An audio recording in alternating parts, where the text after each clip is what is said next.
record or not. There we go.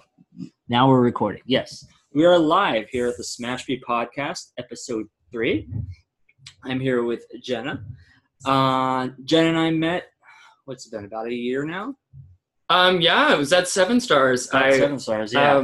I don't know if it's going to be awkward, but I think it was. I think it was your wedding day that I met you. No, it wasn't my wedding day because okay. I wasn't at 7 Stars on my wedding day. That would make sense. Yeah.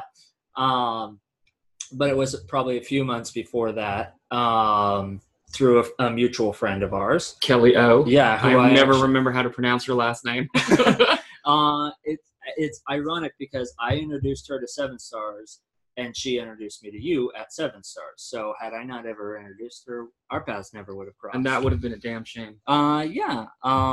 Which is, it's so interesting because, like, you're one of those people, the second I met you at least, I knew you were awesome. I knew you were fun to hang out with. Yeah. So it was just kind of like, you meet those people and the sparks just kind of, they're there. Yeah. Yeah. And so I'll always be grateful for Kelly for that. Well, thank you so much. I really appreciate that. Of course. Yeah. And then, like, it was a few months ago, you and I went to 7 Stars to meet up with another friend, and we just ended up talking all night about life and politics. And I know that you're pro-Trump, but oh God, I can't wait to make Russia great again, right? Jeez. But yeah, we just kind of started hanging off. You had just started my hormone therapy. Your hormone therapy. So, I mean, today's subject is on comfort zones. To me, that sounds like it's something that's taken a lot of going outside your comfort zone. A ton. Yeah. Okay. Basically, just to get started, my whole journey, I always say, like, it obviously starts when I was born. Mm-hmm. And I like to tell people all the time, I was born, it's a really goofy situation. And I kind of have this weird, like, hipster sense of pride about it. Because most people just don't understand, because it's really, like, dorky. But I always like to preface it as, I grew up a homeschool Christian boy in the most liberal county of California. Mm-hmm. I grew up in Fremont, California. And for the first 9 years of my life, church and Jesus and everything, that's all I knew. I was just, like, the biggest dork. But I've always been that kid that just loves just being around people. Part of being homeschooled, I really appreciated, I mean, there's pros and cons, right? The cons were you had no social interaction. Mm-hmm. The pros were you kind of learned, my parents taught us how to think for ourselves. That's definitely a valuable skill. Yeah. Yeah. You know, like, and I always really appreciated that, besides religion, obviously. But everything else was, like, up for grabs. Like, my parents, like, at a young age, we would talk politics. And my parents would say, yeah, this is just such and such is going on. What do you think? That's a valuable question to ask your kids, yeah. They never really tried too hard. They were Republicans, but they kind of were just like, they didn't shove you in any lesser one of two direction? evils kind of thing. Oh, okay, gotcha. Yeah. But at the same time, I never felt comfortable in the gender that was assigned to me. Okay. From a young age, I just always remember, like, there were times at night where I would pray to God and be like, God, can you change me into a girl? And I was like 5 or 6 years old. Wow. So that young, you were already establishing that your gender was female. I didn't know that. Okay. I just knew I didn't feel comfortable. Gotcha. Okay. But I'd always been very self-aware. I knew, like, especially as I got older, my parents just wouldn't understand. They were just, and it's not because of the religion, but they grew up in such, the 70s where everything was still pretty much a man's world. It still is today. Yeah. But it's gotten a lot better. It's more a white man's world. Yeah. Exactly. Yeah. It was much worse back then, and everything was really, even homosexuality it wasn't a thing. Mm-hmm. And so this whole concept of gender not being binary and it being fluid, even today, like, we're still not very mainstream. Oh yeah. Yeah. And so I just knew that they just weren't going to get it. Mm-hmm. And so I just kind of hid it. I would secretly steal my sister's clothes from the age of 5. Yeah. And I would just wear them. Yeah. And obviously privately in your own. Yeah, nobody knew. Okay. Yeah. Yeah. And I thought as I got older, okay, this is just a phase. It's going to go away, but never really did. Oh, wow. But I developed this really comfortable identity, with the gender that I was assigned with, because it's just easier. Mm-hmm. Society just makes everything revolves around the gender you were born as. Yeah. So you're set down on this path before you even really get to know yourself. Exactly. Yeah. And I've always been a very confident person. I have people always, I've never been depressed, suicidal. So people would always ask me, where did this come from? You never showed any signs of like being unhappy with yourself. Mm-hmm. And I said, you don't have to be unhappy with yourself to want to make a change. My whole life, I just felt something was off, something was missing. Mm-hmm. So when I finally did come out at 28, which was like a really long, which I felt at the time was a really long time, and it was really scary. Mm-hmm. I said, oh my God, I'm so old, right? And I was just like, I can't. You'll look back on that when you're much older and think, I look back on it now. Yeah. I'm 31 now, and I look back on it and I go, Christ, I'm so excited for my 30s. Uh-huh. Because I'm, finally living the person I was meant to be. I did a lot of shit in my 20s to fucking learn from that, That's great. Yeah. Yeah. And now I feel like of all the shit that I've learned in my 20s and I'm living as myself, that I could just start to really just blossom and just really become the person I was meant to be. That's great. Yeah. So what was, or maybe wasn't, a catalyst for that moment of, I guess you were at a young age, you already knew you wanted to be a woman. Yeah. What was that catalyst for coming out to the world and saying, this is who I am? Well, there was multiple, okay. There was multiple times, and then I would say maybe 2 or 3. And then I had the catalyst. Okay. So when I was in high school, I went to this I finally escaped homeschooling. 8th grade. I loved it, but I was too much of a social butterfly, so I had to get out. Mm-hmm. And I was at the time I was second oldest of 5. So okay. there's 7 of us, but at the time there was 5, and we all of us Daugherty siblings went to our parents and we said, like we're done with being homeschooled, like we want to be out. And so we finally, by the time I was in 8th grade, we finally were able to convince my parents, all right, that's fine, but only go to a private Christian school. So we couldn't go to a public school because that was too sinful, right? So I just didn't give a fuck. I just wanted to be out. And so I was like, excellent. This was it. Private Christian school was like a walk in the park compared to being homeschooled. Yeah. As far as like religious fundamentalism and extremism. So I want to say my sophomore year, we had Spirit Week. Okay. And I was always the kid in class that was the biggest goof. They always counted on me to just be the joker, the crazy person. I just always wanted to have fun. I mean, you are a very fun person to be around. I like to think so myself, yes. So a girlfriend of mine, Amy Nelson, she just came up to me with this idea, just out of the blue. Spirit Week, we had a day called Twin Day. Okay. And she said, would you like to be my twin? And at first, in my mind, I freak out. I'm like, oh my God, does she know? Does she know that I like to do this? And I go, of course not. I'm the fucking crazy person. So naturally, she's going to seek out the person that's going to be most willing to shock people. So, of course, I wrote it off. I brushed it off. I said, yeah, that'd be hilarious, quote unquote. Let's do it. Let's be wild. Let's be wild, man. And I did it. And I was a little nervous because in that culture, cross-dressing is very much not a thing you do. Mm-hmm. You know, a lot of people see it as sinful, and you're getting given into the temptations of the devil, blah, blah, blah. But I was just like, fuck it. What are they going to do? Give me detention? And it's a Spirit Week, so you're hiding. I'm joking. It's a joke. Exactly. Right? So, of course, that's what I played it off as. But to my surprise, everyone thought it was hilarious. And people were coming up to me, not recognizing who I was. And that obviously gave me a real confidence boost. Good.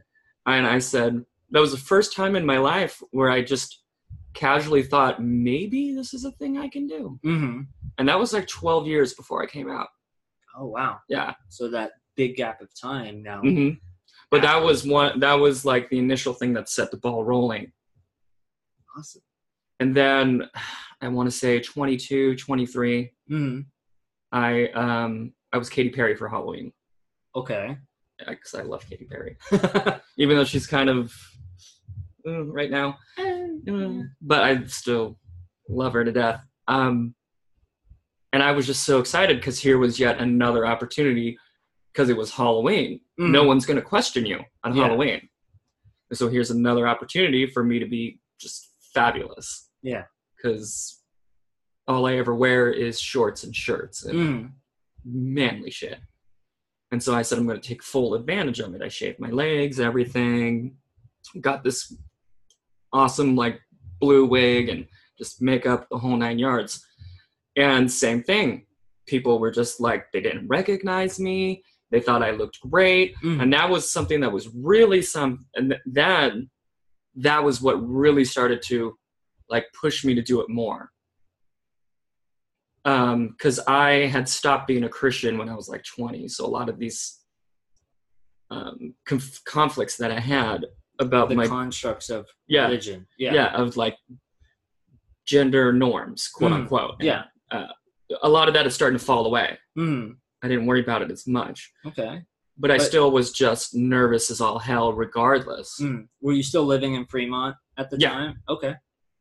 I still am. Oh, okay. Yeah. So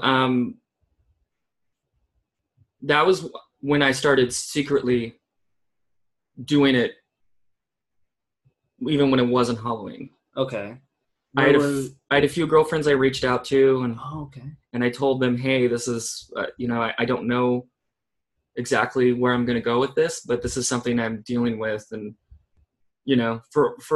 I found, looking back, I started talking to people I didn't know because they had no idea who I was.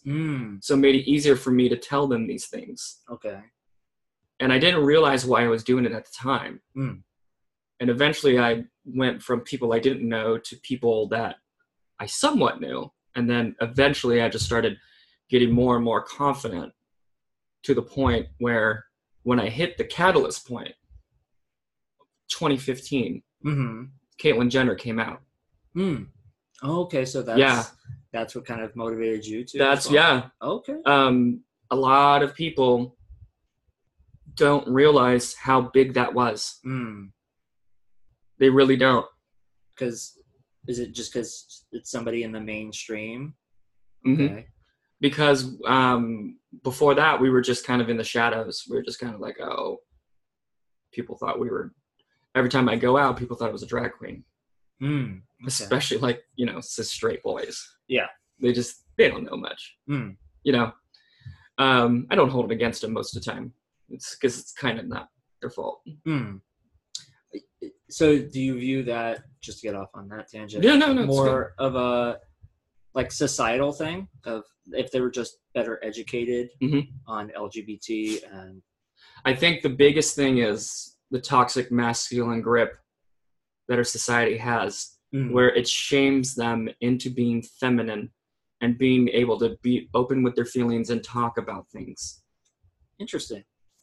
And even to the level of being okay with somebody, if it's not for them, but it's okay for somebody else. Yeah, so many men have it, they can't deal with that because they're not told how to. From a young age, and I experienced it so much as a kid. Oh, okay. You know? Yeah. Just on anything that just wasn't quote unquote manly or anything at all just was made people uncomfortable. But don't do that. Yeah. Man up. All this bullshit, right? Don't cry. Yeah, don't cry. Guys, don't cry. Yeah. So when they see someone like me, their whole brain just goes, they don't know what to do. Like, for me, I'm always going to give them the benefit of the doubt unless they just start being really fucking mean. There was if you don't mind me sharing the story about you. Please, I would love to know. I can't remember if the guy was hitting on you or you were hitting on a guy or you guys were just chatting. And he either didn't realize who you were or he was shy about it. I know it led to him saying something mean to you and you turning him down by saying, I don't know if you remember, but because I heard this story secondhand, but you said, that's your loss because I suck a mean dick. I don't remember. I deal with this so much that I don't actually remember that specific situation. Oh, okay. But I'm pretty sure I would have said that. Usually I don't get that crude with randos. Yeah. Unless it's like I have like a rapport. Like I just feel super comfortable. Yeah. But I might have just been so pissed off or annoyed or whatever that I probably would have thrown that out there. It's one of my favorite stories about you because it's so confident in who you are and such a big fuck you to like, look what you just missed out on. Right? Well, it's like I said, when you know where they're coming from, when you know where that psyche is at, you just know, just don't fucking take it personal. Now, do I take it personal sometimes? Of course. Yeah. I'm a human being. I'm insecure. Okay. But at the same time, I have to... Let me see how I can say this without pissing off some people in my community. There's a certain aspect in our community, and it's not really their fault. You know, they grow up really not being able to connect with anything about themselves, and they don't realize it's because they're transgender. Yes. And then once they finally realize, oh, this is who I am, sometimes that's the only identity they can connect with. And so they kind of just leech onto it and they can't really talk about anything else. I've actually had this conversation with, granted it was a cis male, but he's very connected to the LGBT community. And he said, you know, one of the things I've noticed with the LGBT community is that becomes your identity. Is you're no longer you're no longer Bob who works with insurance and does this and takes out the trash for his elderly neighbor. You're Bob and you're the gay man. When you go to work, you're the gay man who works for insurance. When you take out the trash, you're the gay man. And you gay insurance, your trash is gay. And it's one facet of you, and it's an amazingly big part of you, but it's not your whole being. Yeah. Yeah. And I agree with you 100%. And for me, when I came out, I knew this just wasn't who I was. This was just the last piece of the puzzle that completed my identity. Yeah. I've always been super rock and roll music. I'm a thespian. You're always a fun person. I try. Yes, I love having fun. Sometimes too much. Sometimes it pisses people off. Because I just like to just troll and just, in a fun way, pick at people. Yeah. And so when I came out, I knew that this was just, like I said, it's going to be the last piece to the puzzle. And when people who don't know how to react to me, when they get like confronted, when they think they're getting confronted, quote unquote, because they're just interacting with someone like me just being myself makes them uncomfortable. Yeah. Then they'll just start throwing out the insults, and it's the first thing they'll go to. They'll say bunch of transphobic slurs. And a lot of times, unless that person is just really just not a good person, just a vicious, nasty person, I'll just kind of step back, step outside of myself and think, what's this person all about? Why are they so mad? Because that's how majority of the time when people insult you, it's because they're insecure. Exactly. And they're looking to build themselves up by putting you down. Mm-hmm. So that's probably, I think, looking back at that statement, that's probably why I said that. Just to get at him. Just for it to burn. Mm-hmm. There's this, God, I wish I could remember the name of the comedian, but he shares this story about he loves going to gay bars because gay guys always buy him drinks. I think I know what you're talking about, but I can't remember. And then he, tells his friends, like, let's go to the gay bar. And they say, no, man, I don't want to go there. I always get hit on. He has a longer story than this, but it essentially ends with him saying, well, the only reason why you should be scared of somebody hitting on you is that you might accidentally say yes. Yeah, right? Like, exactly. Yeah. So if you have no fear of that, if you're not scared of secretly wanting to do something with a gay guy, then you have no problem going. Exactly. Yeah. I always tell people all the time, homophobia is the fear of men fearing that men will treat them the way they treat women. I've heard that a lot. Yeah. And to me, I think that's like the best. Either that or you're secretly struggling with it. Yeah. And you don't want anyone to know. That's why people who are in the closet a lot of times tend to overproject their masculinity. Yes. Because they're like, oh, I don't want anyone to know because they're shamed that they feel that way. When I was in high school, and I'm not outing him because he's actually shared the story a few times too, there was a guy in a show and he had to kiss a girl. Everybody suspected he might be gay and he denied it up and down. Mm-hmm. And another high schooler who was out and open about his homosexuality came up to him and said, hey, like, I get this vibe, a lot of other people get this vibe, if ever you want to talk. And the guy punched him and knocked him out. I don't think he knocked him out. I know he knocked him down. Mm-hmm.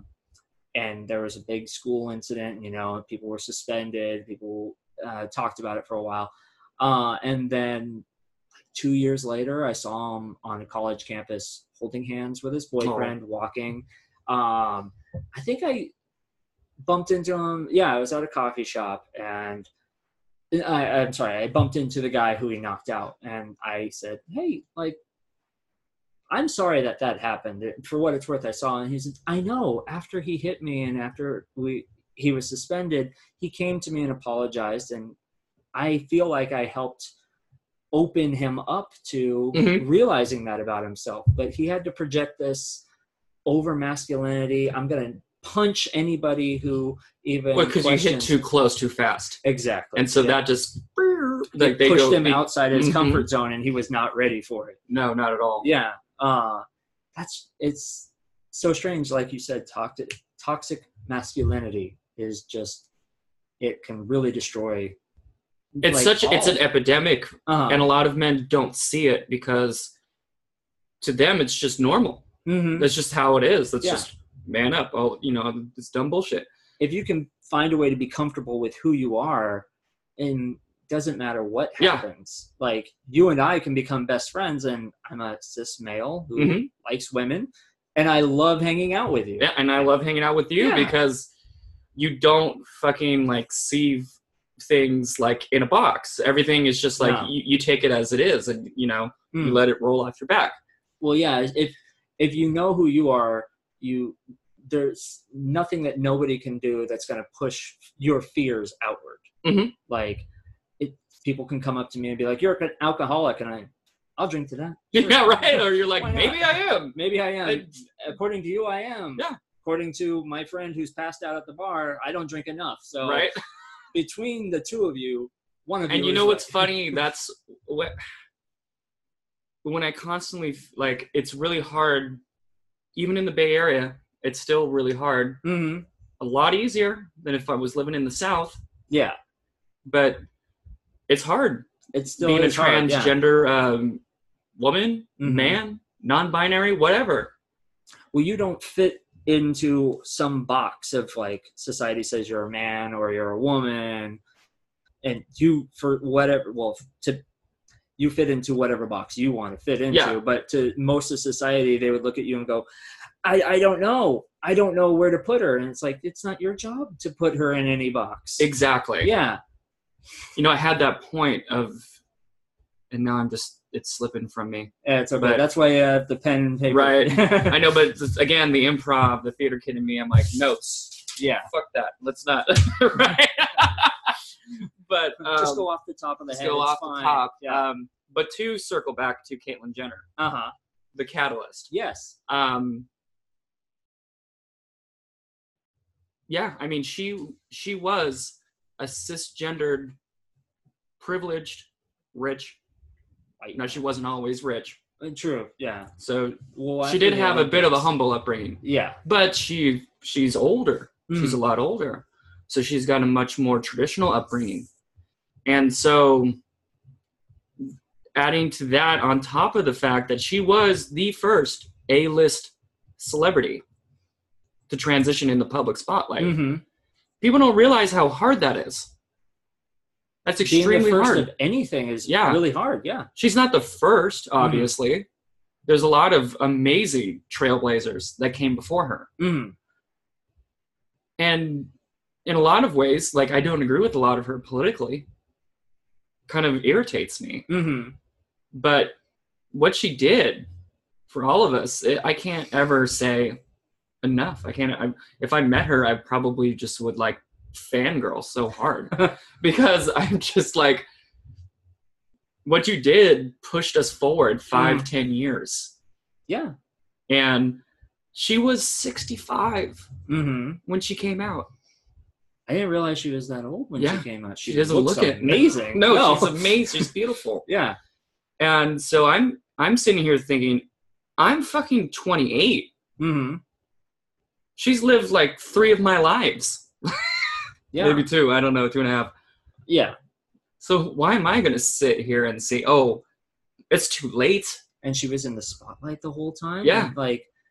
And she was the epitome of the man's man. Oh, yeah. Yeah. Wheaties boxes, everything like that. She won the, whatever it was, Olympics. I can't remember. Track, I think.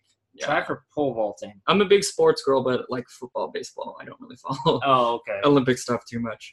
Actual, like athletic shit. Like, medal-worthy stuff. Yeah. You just follow the trophies. Yeah, exactly. Yeah.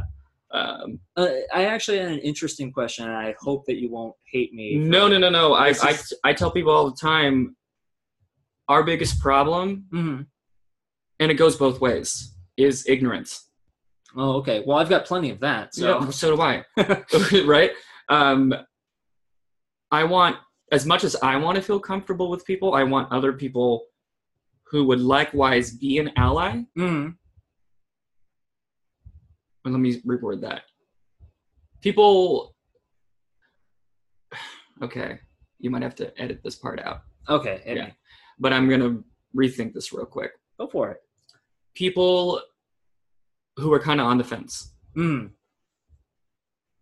I want them to feel comfortable asking me questions, because if they make the slightest mistake, they say the wrong pronoun or whatever, and I just immediately jump down their throat. Yeah. And nobody is going to want to help you, right? Yeah. Like if I'm struggling with something and someone goes, God, hurry up, I'm gonna be like, fuck you. Like, all right, cool, I'm not talking to you. Yeah. So like, the best phrase I've always heard is, you attract flies with honey and not vinegar. Yeah, exactly. You know, so I'm always going to, unless, like I said earlier, if you're just a complete asshole, then. But if you're just honestly ignorant, great. Ask me whatever you want. Question. Awesome. Yeah. So you said Caitlyn Jenner. My thing is, so you refer to Caitlyn Jenner even when she was winning gold medals and living her life as Bruce Jenner.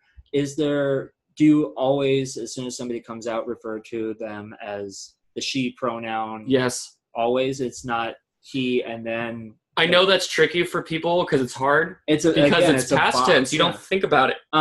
But I do it because there's so many people out there that just look for any reason to cut us down. Oh, okay. And so even if it's like doesn't make sense, like, oh, okay, she technically wasn't Caitlyn back then. To me, it's such a small thing. Mm-hmm. And it could have potential, like, really bad potential outcomes if I just start nonchalantly, casually saying Bruce and he. Because then the bigots out there will say, well, look, they're still saying it, so why don't even have to say it? Okay. So that's how I view it. That's good to know. Thank you. Yeah. Thank you for asking. Like I said, like, that's not even, I know to some people, it's so interesting. I see the whole gambit. And it's mostly men. Women are, of course, much more intuitive, like, for the most part. They're much more empathetic. And so... It's the bigger brain. That's yes, it is the bigger brain, yes. And men, though, I go from just nasty to just like way over supportive because they don't know what to do. And in those situations, I feel so awkward, but at the same time, it's like they're trying really hard to let me know that they're not uncomfortable with it. That sometimes it means they are uncomfortable with it, but they don't want me to think that because they don't want to hurt my feelings. Or like, society tells me that I have to be okay with this, so I'm going to really show you that. When they tell me like 5 times in a row, I'm cool with it. Like, you know, do your thing. No, I'm cool with it. Do your thing. And I just want to tell them, like, I heard you the first time. Jill, I will do my own thing. I got you. Yeah. I got you. Yeah. And so it's always so interesting to see so many different reactions from just me being who I am. Yeah. So interesting that this world kind of puts this prism on, like, when I initially knew I was going to start doing a podcast, before I had a concept of what I wanted each season to look like or what I wanted each episode to look like, I knew I wanted to have you on. Just because you're an amazing person. Well, thank you so much. It was just finding the subject matter that we could talk about that was the more challenging thing of, okay, rather than just sit her down and turn on a microphone and a camera and say, let's talk about stuff. I wanted to figure out what we could talk about. But yeah, I knew this is a long way of saying I just wanted you on the podcast. Just because of who you are, not because of your transition or your sexuality or anything like that. Just who you were, not looking at any boxes. And I love that. Like, when I read the notes and it said comfort zones, I said, beautiful. Perfect. Yeah. Because it's me, my entire life, I've always tried to think big picture. I don't like, I do it sometimes because we all do it. But for the most part, I hate, like, putting things in boxes, putting things in small little doses. By the time I was 17, 18, I was done with partisan politics because I grew up super Republican. So I already knew the Democrats sucked.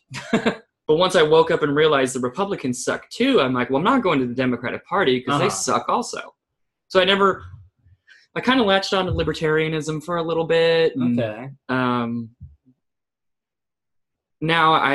I never really felt comfortable picking a quote unquote identity. And that's what I always try to tell people with my transgender identity. I tell people I'm Jenna first. Yeah. And then I'm also a fucking music, like, freak. That's, to me, I always tell people, like, the closest I've ever come to any kind of religious experience is being drunk at my first Metallica show, because that's my favorite band in the entire world. Okay. And there's no more amazing feeling than just having thousands of decibels of heavy metal in your brain. And then at the same time, I mean, you don't really need to be drunk. Music just has that effect on you. Oh yeah, it's being drunk energy. Obviously just like amplifies it. Yeah. I've never had any kind of other quote unquote spiritual experience, what people would call God. So, like, on top of that, I also say, if people ask me, yeah, I'm transgender. I'm proud of it. But I'm not going to go around and be like, hi, I'm Jenna. I'm transgender. Like, that's just fucking awkward. That's not on your, you don't pass out cards. Yeah. Jenna, transgender. I know, like I'm Jehovah's Witness. Yeah. Trying to convert. Have the tracks. You look good in a tutu. Here's your card. Just don't walk around introducing yourself like that. Yeah. I mean, I know. I mean, I'm not dumb. I know that when people meet me, they know. So I don't even have to tell them. I mean, but we should live in a world where it doesn't matter. Like, we'll get there in like 1,000 years. Yeah. Like, I'd love to live in a world where I shake somebody's hand and they ask me, how do you identify? Because, usually I have a beard. Yeah. But you present yourself as a cis straight man. Yeah. But how do you know that I am not genetically female or on hormone therapy? Or, this doesn't look that great right now, but usually when I have my beard, it could be a fake beard. You don't know. So it'd be nice to live in a world where people just don't care. I don't care who you are. I don't care what's between your legs, because let's face it, it's not everybody who I meet is going to see what's between my legs. So why is majority of the time they don't. Yeah, exactly. Yeah. Unless you're meeting like one person. So yeah. It's it is a long haul to change, but there's also some changes that have happened in the past few 100 years that have really propelled us as a society. Yeah. So you can, walk down the street and, well, not all streets, but you can walk down, I'm hoping, most of the streets, and nobody harasses you. No, I'm, like I said, it's mostly the bullshit that I deal with is when people aren't around. And like through screens? No, like at bars. Oh, okay. Yeah. Like end of the night. I have guys that proposition me a lot. And they'll say dumb shit. Oh, okay. The bad pickup lines, essentially? Bad pickup lines. Like, they use the outdated tranny term a lot. Okay. And they're like, I know that you're a tranny, but I'm super into that if you want to fuck. And it's just like, it's so insulting on so many levels. Not just the slang term, but just like, oh, you see, because men see us as lower than women. It's more fetishized, right? 100% more fetishized. Yeah. Majority of the time, I don't even care to deal with men, like in a sexual way, even though that's my preference. Okay. I'm a straight woman. But I hold myself out, for people like you. Don't take that. No. I mean, I was like, maybe we can cut the tension right here. No, I'm just kidding. But I mean, you know what I mean. Like, like people, men who are open-minded. Non-assholes. Yeah, people that I don't have to explain myself. Yeah. Like when you open your mouth saying, I'm cool with trannies. Bing, bang, boom. Bye. Yeah. You don't fucking get it. You could simply... You're so uncomfortable with me that, they think they're doing me a favor. You could simply say that without saying it by walking up and saying, hi, how's it going tonight? Exactly. Which is how you would treat any other decent human being. Yeah. And I've had multiple violent threats. I'm sorry. Even in my hometown. Well, thank you. But, when you come out, you have to expect all of these things. I have trans friends, they're a lot more, what's the word I'm looking for? They have a harder time adjusting. Like me going back to them, like the only thing that they identify is being trans. And so they don't give people a lot of the times leeway. They kind of, I don't want to say assume the worst because that sounds bad, but I have to tell them all the time, you have to learn how to discern.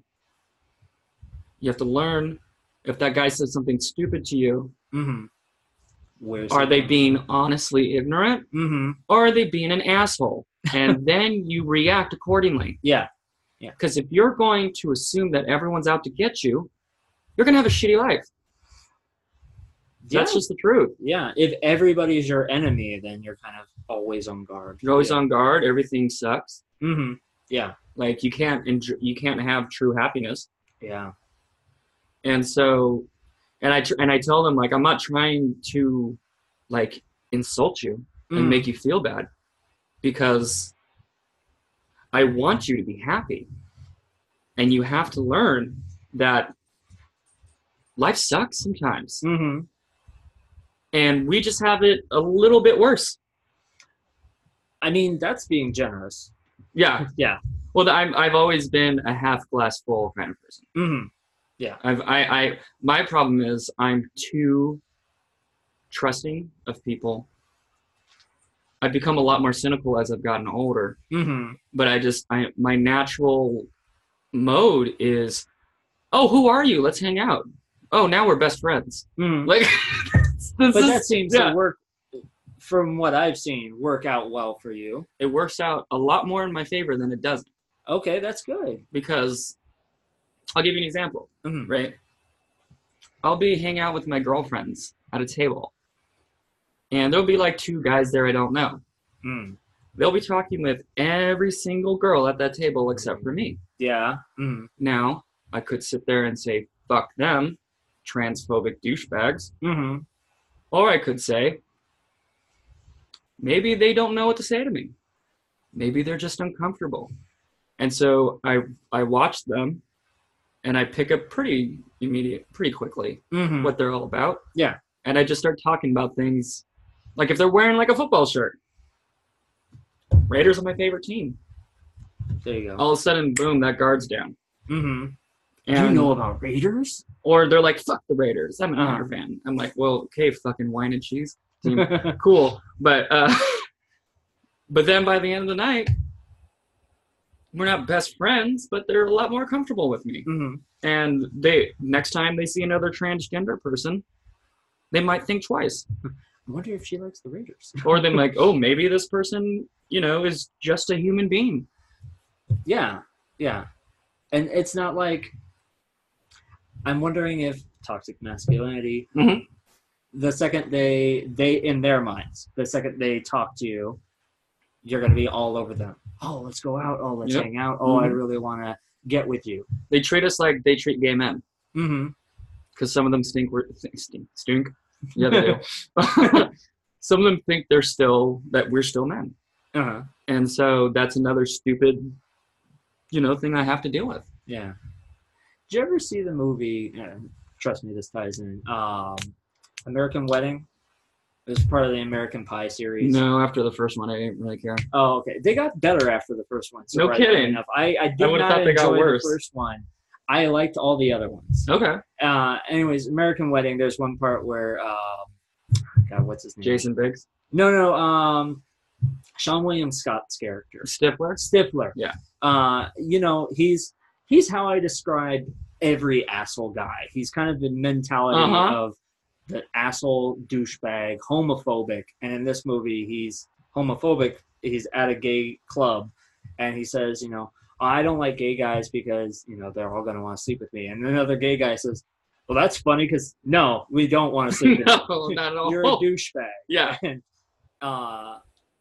that's his fear, is that, like, all gay men want to sleep with me. Like, do you want to sleep? Well, sadly, the people that think that often think all women want to sleep with them, or they want to sleep with all women. Mm-hmm. But it's the same thing. It's not everybody wants to sleep with you, bro. It's so narcissistic. Yeah. Like, oh, yeah, no. And it's always like, a lot of times the biggest bigots are always the ugliest ones. It's really funny. Oh, God. I'm like, they're super fat. They're like bronies or something. George Carlin has a joke about it. You ever notice all the women that are against abortions are not people you want to fuck anyways? Or Bill Hicks, when he said that all the people that are against evolution always look unevolved. Always look like Cro-Magnons, yeah.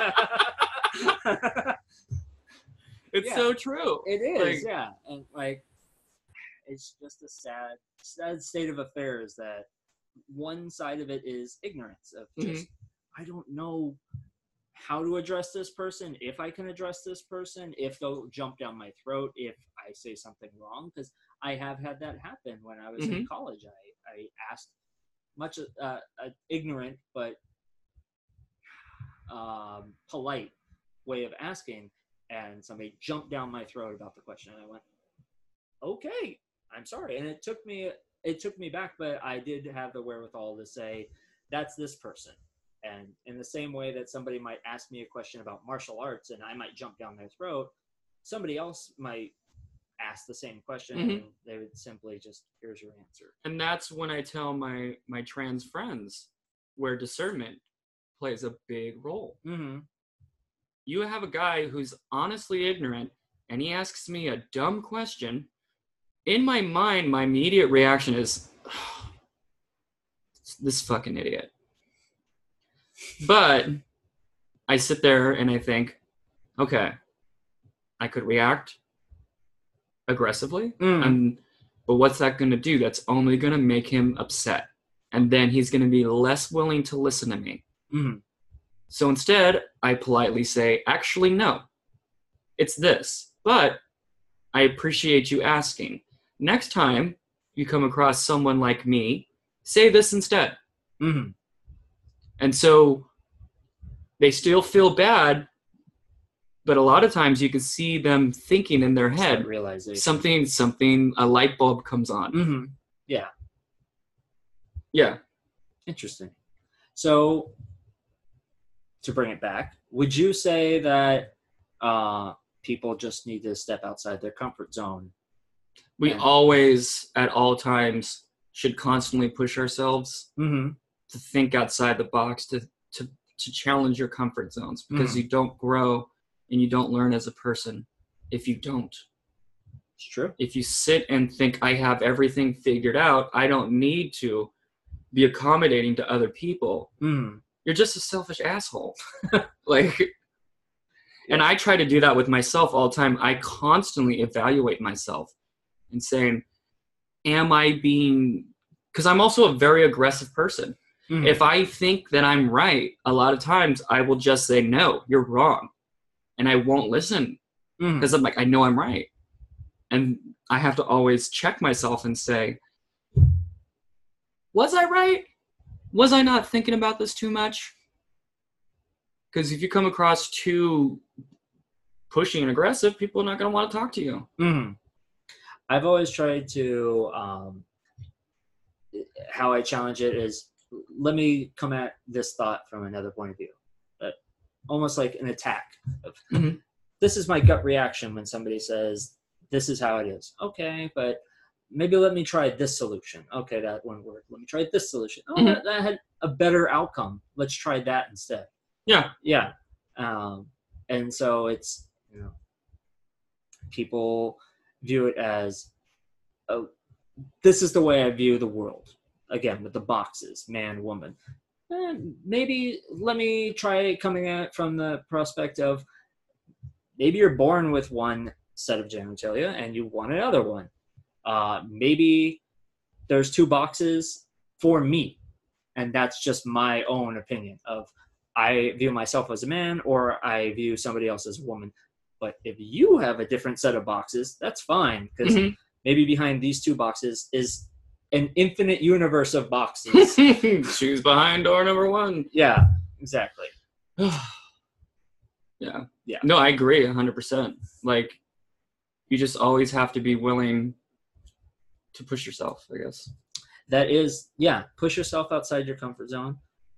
In my last podcast with my friend, we talked about push yourself outside your comfort zone. Some comfort zones were meant to stay inside, like don't jump out of a plane without a parachute. Exactly, but basic common sense. Don't jump out of a moving car.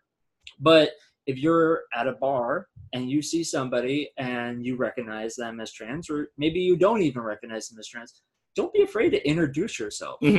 That's kind of the sad state of affairs and why I don't go out to many bars, 7 Stars being an exception, because people stay in whatever group they went to the bar in. You don't see a lot of people crossing over and saying, hi, my name's David. Would you like to come and join our group? Or, hi, I really like your shirt. That's great. Like, and I do that at 7 Stars all the time because it's just essentially a nerd factory. So I can walk in there and go, hi, I see you're wearing a Star Trek shirt. You want to leave? Right? You're in the wrong place. Sorry. Go to the Star Trek bar. But at the same time, Isn't it supposed to be open to everyone? It is open to everyone. So, no. But usually, the one time I've used that line where I walked up to somebody and said, "Hi, you're wearing a Star Trek shirt. You're in the wrong bar." They laughed hysterically. Yes. And yeah. Oh, yeah. You're like, Star cool, Trek. okay. Yeah. You appreciate sarcasm. We're going to be friends. Yeah, exactly. All right. And like, it's a nerd bar. We're very accepting of our own because there aren't a lot of us. We can't be selective right now. Maybe in like 50 years where there's a Star Trek bar and a Hobbit bar and a Star Wars bar all on the same street, then we can tell you to get the fuck out. But you know what's funny is like growing up at the same time, even the people who were, I realized from a young age, the people who were quote unquote marginalized still love groupthink mentality. Yeah. Even though they're underdogs, they're like, perfect example, theater, right? Mm-hmm. I always thought that theater was a safe space from like the jocks and everything. Yeah. Even though I was the kid that jumped from group to group, I hung out with the jocks. I hung out with the nerds. I hung out with everybody. Mm-hmm. I had a little bit of a rude awakening when I realized that all the theater kids are just like jocks. Mm-hmm. Oh, you don't get that part because you're not good enough. You're not artistic enough. You haven't been with this group long enough. Yeah, you haven't been with this group long enough. And it's like, fuck you. Mm-hmm. You're just like, I can't be quarterback because so-and-so's, like, what happened to, you were supposed to be the group that we found solitude in being marginalized. That we accept everybody. Yeah. But you're not. Mm-hmm. And I always noticed growing up, that's why I don't ever judge really any group as a whole. Because it's like, every group is always going to be, you have your assholes, you have your people that are way too into it, and then you have the people that are just cool. Yeah. They're just like, yeah, you do you, but this is what I am. This is what I do. But you could do that too. Mm-hmm. That's cool.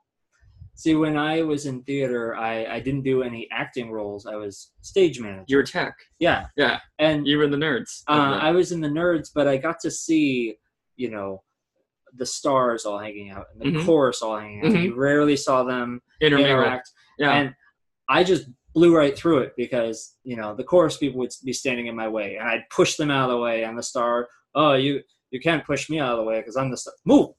I've got to get this set changed. Move. I don't care who you are. That's the thing I loved about the tech people is they didn't give a fuck because if they didn't get it off in time, you still would have something left over from the stage that wasn't supposed to be there. Exactly, yeah. So they didn't give a fuck about if you were the lead role. Yeah. And so I didn't care if you were a star, if you were a chorus, or you were just a body in the way. Just move out of the way. Curtains closed. I got to do my job. See, I always loved talking to the tech people because it was a side of the theater I didn't understand. Yeah. And so I was always fascinated to see how that side worked. Yeah. Because like, here's these gremlins crawling in the dark. Like, wearing dark clothes, very poet kind of. Yeah, exactly. Like, cool, man. Like 1950s coffee shop. I'm going to go outside and have a smoke, even though I'm in high school. Yeah. Exactly. Yeah. But it's like, it was, like I said, it was just always something very fascinating to me. I'm like, I love talking to them because they just have a different perspective of the theater that I didn't have. And that's why I wanted to start doing this podcast is I love sitting across from somebody or being on the computer with somebody. And, activities, I don't have a lot of activities that I enjoy doing. I enjoy doing martial arts, working out. I can do those solo or in a group. But it's the sitting across from somebody and exchanging thoughts and ideas and perspectives that as a white male, cis white male, whenever would I encounter perspectives that a white trans female would have? Yeah. I just never would. And I can live inside this bubble, but it's just that. It's a bubble and it's very easily popped. And I prefer to have my bubble kind of wider with many people in it. When it pops, other people can help me. Yeah. I just never really liked having the bubble to begin with. Exactly. Yeah. Whenever I felt like I was comfortable in something, I'd be like, okay, what am I going to do now? Well, I am just coming out of 10 years of living in a nice bubble. And the moment it pops, your whole life kind of goes, and you fall to the ground. And it's kind of nice to now be on the ground and get back up and go, I don't need to live in that bubble anymore. No. Let's go talk to as many people as I can. Let's make other people uncomfortable by walking up in a coffee shop and being like, oh my God, literally the other day I saw a woman with a Snow White sticker on the back of her Apple computer. So it looked like Snow White had taken a bite of the apple. Yeah. And I know I've seen the sticker other places, but I walked up and I'm like, oh my God, I love that sticker. Like, where did you get it? And you could tell she was shocked at first. What? Rando? And it was, as soon as she picked up that I wasn't coming on to her, that I wasn't trying to get her number, I was like, oh, that's so great. Like, thank you. And I like turned to walk and she went like, thank you for pointing this out. And I turned, oh yeah, anytime. Like, I just love seeing new things. And we had like a quick, that coffee shop conversation where you don't really exchange names. You just kind of like, you're another human being that doesn't want to kill or eat me. Yeah. Or doesn't want to be creepy and pervy and try to get my number. Exactly. Yeah. And so turn and walk away, and you've brightened their day because you've given them hopefully a little hope in humanity that like, oh, I'm not just treated like some person to this person. Yeah. I was actually treated like a human being. Yeah. Yeah. And that's what I like.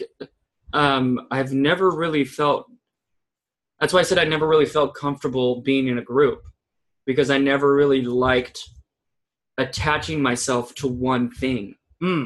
And that's why I don't, like I said earlier, that's why I don't consider being trans part of who I am.